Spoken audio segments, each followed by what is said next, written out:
All right, final video. Let's do it. Step 9. Calculate procedure times.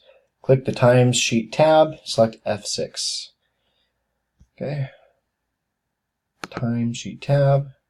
F6 is right there. We'll zoom in a little bit.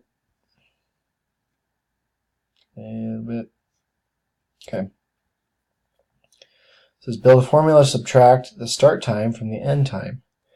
Multiply those results by 24. The result is shown in hours.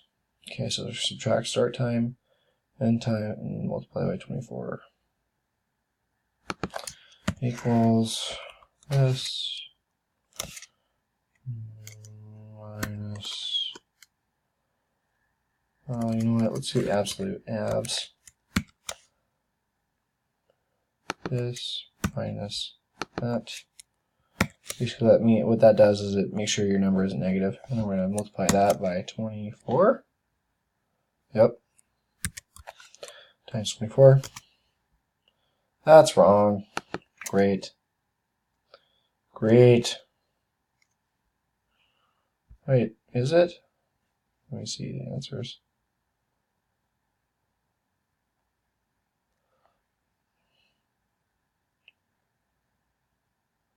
What the heck? The answer's 1/4. Whoa. Maybe we're not doing something right.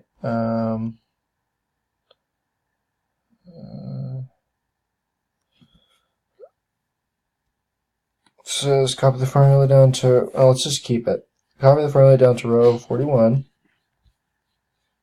Alright.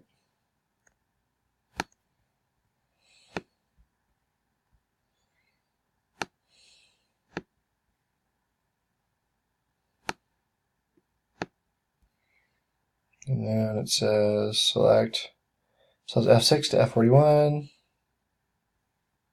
which you already have. And it says the format cells dialog box, choose fraction, type up to 1 digit. Okay. Formulas, no, excuse me, that's home.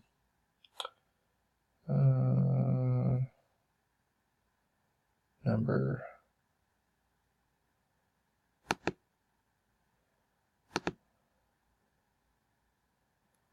Come on, open up. Okay.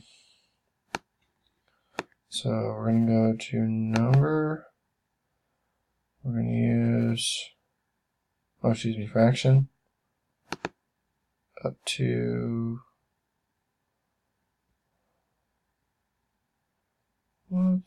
1/4. Yeah, we have that. Digit. Is that crap?